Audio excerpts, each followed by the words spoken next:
Do you yearn to spend your days transporting goods around a derelict wasteland with little prospects of fame and fortune? Do you enjoy boiling rainwater to get by on a day-to-day basis? If so, this game is for you. It's also got booze and fishing, which ignites my Mediterranean heart and brings out the dire need for a glass of wine and avoiding women. So, if you're like me and you enjoy Patrician 4 and the crippling need to have the little counter of shekels in the corner of my screen grow so large that it manages to break the game and shower you in meaningless satisfaction due to the sad state of the economy we live in, for this is our only satisfaction. Anyway, the gameplay loop is satisfying while still requiring some additions to prevent feeling like watching a screensaver whilst you collect your hard-earned profits from traversing the vast desert with hordes of wandering undead. During one of these mini loops, you may end up hiring a companion, or several, to help you drive during your vast travels along the apocalyptic Silk Road, if you will. One endearing feature is the fact that your new companions will talk about past events which have occurred, and depending on their memory of that location, the conversation will change the opinions of the characters engaged in the conversation, depending on whether they view it as a good or a bad experience, or ignoring it outright if they didn't know what happened. These characters can eventually become friends, and even engage in some unholy carnal relations, bumping uglies, as the Yanks would say. However, should the party be too cruel or too good, characters with opposing moral views may choose to leave the party due to their actions, whether good or bad. So try to get the potential recruits which fit into your party's general actions, or deal with a few people leaving the truck over time. Speaking of the truck, you will quickly get enamored with the 10-wheeler, which consumes tires at an ungodly rate and can be slowly upgraded over time, with upgrades to the truck itself and by crafting items using the crafting system, which further relies on the scavenge system in the game, both of which I will elaborate on later. Upgrades which are bought from repair stations, however, deal with the actual stats of the truck and will allow you to reduce fuel consumption, haul more cargo, reduce tire degradation, beef up your hull durability, and add up to 4 more crew members, to a total of 8. There's also a location where a person with enough scrap and time could replace his entire truck with something custom made, though you'll have to venture out to some heavily infected areas to find it. Good luck to you and your crew. Once you do get on the road, you encounter some interesting people along the way, including some scavengers trying to ply their trade and offering up random materials they found in the infected zones. Acquiring these materials is crucial for crafting various melee weapons and guns, which are very important if you beat some of the unfriendly characters on your travels. Back on scavengers though, you can cut out the middleman and go find yourself some trusty junk if you can stomach diving through some of the most dangerous areas around the map to get some sweet pre-fall materials. They will pay you the big bucks for those babies, and some materials and upgrades can be crafted without them. So be ready to pay, or you gotta put some of your crew on the line. Crafting is a whole beast of its own, requiring multiple materials to craft subsequent items. You'll be finding yourself hauling ass to get the scavenger outpost in the middle of mildly infected territory to get whatever supplies you'll be needing. It doesn't hurt to bring some trade goods along the way too, to make some tidy profits. Else, the merchant guild won't be too happy. Once you do get deep into the crafting system though, you start to get a lot braver when you encounter large hordes and some roving bandits. Though, you do want to stay away from the mega wasteland zone. Something dangerous festers there. When you do encounter a fight, however, expect some slightly clunky turn-based combat when you are fighting infected groups, while some human enemies may prove to be deadly from afar, so try to keep safety in mind, or else stick a machine gun somewhere in the truck. Am I right? Other than the occasional bout of violence, along your trade routes, you will find various people requiring your service as a courier, random characters asking you for rides which can become new companions, and the occasional quest from a worried individual, where you can usually do the right thing and gain virtue, or do the wrong thing and lose virtue, but also gain some kind of reward. Needless to say, I robbed the grandma the first chance I got. Should have not tried to fleece me, you old bitch. Some of these missions are quite wholesome, such as the one where a young man who is sent off by his broke-ass parents to live alone in some hick town asks you to bring a letter to his parents and gives you his meager savings.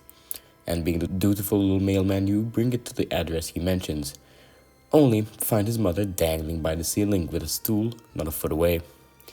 After this traumatic sight, you bury the woman and get on with your day.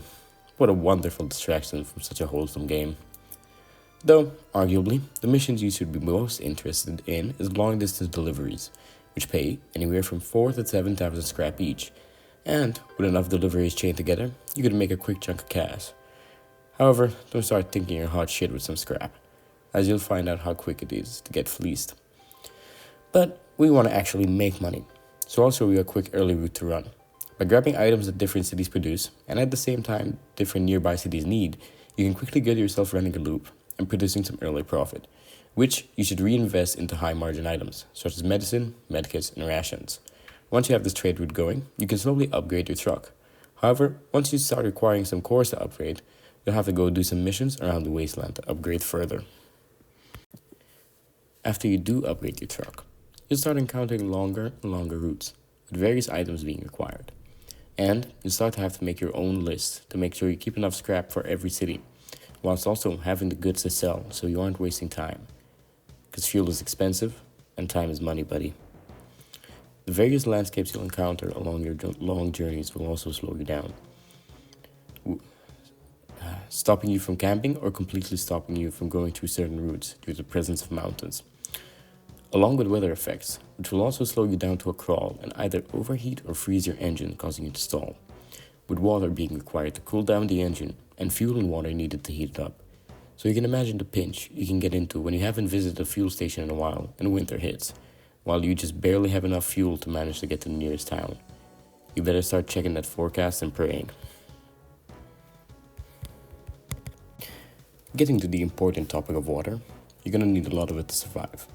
Whilst the apocalypse is kind and does bless the inhabitants with rain occasionally, in seasons such as winter, you'll find yourself shit out of luck if you don't manage to find a swamp nearby to fill your wastewater. However, in other seasons, with enough rainfall and some upgrades to the water collection system, it could be as easy as waiting for rain and collecting sweet, sweet fresh water from the sky gods. Whilst water can be collected from the land, food is another tricky problem, which can be solved with rations. However, characters are quite unhappy living off military-grade rations and rack up stress rather quickly due to eating the slop. So you'll have to cruise around your various stops and collect fresh ingredients and either cook them up during camping or when you've stopped at the city with an inn, where you can use the kitchen away from the stress of infected hordes.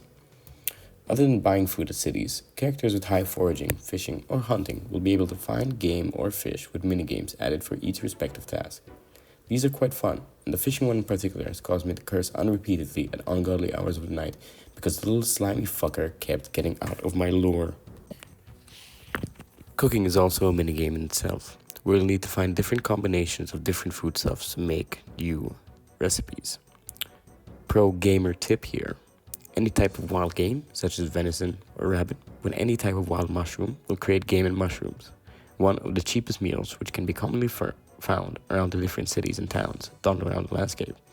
And having a character who can forage and hunt will make this recipe a near constant feature of your travels whenever you manage to snag some prey. The writing is pretty bleak sometimes, with some missions really pulling some emotional punches, such as Andy's note mentioned before, with some other ones giving rise to some thought-provoking questions like the Paradiso event, where people have been locked in a simulation before the fall of humanity, and to sustain this population, new unwilling test subjects are brought in from the ravaged wasteland, whose memories are flooded with fake memories of living inside the simulated reality, with you having the choice of releasing these people into a harsh wasteland, or letting them stay trapped in their own simulated world.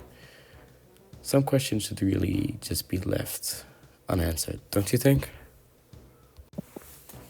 However, the game is addictive, and it's got me hooked like a crack addict behind the dumpster looking for the $20 I hallucinated fell down it. I came back for an hourly fix every day at this point, wanting to traverse the fallen wasteland and fight off infected and roving barbarian hordes, whilst protecting my hard-earned scrap and driving further, closer and closer to the doomed cities in the center, where the faint throbbing energy of all those infected crammed together calls to you, ever increasingly growing in volume until all you can hear along your route is the ever-expanding groaning of all those who could not escape before it was too late. You will venture into the zone of no return and attempt to do the impossible, acquire some of the best pre-fall materials, and create the greatest rig this wasteland has ever seen. Or will you venture into the zone and vanish? But that's all I'll bore you with. I think it's a brilliant game, still in early access with developers who have been quick to add new features.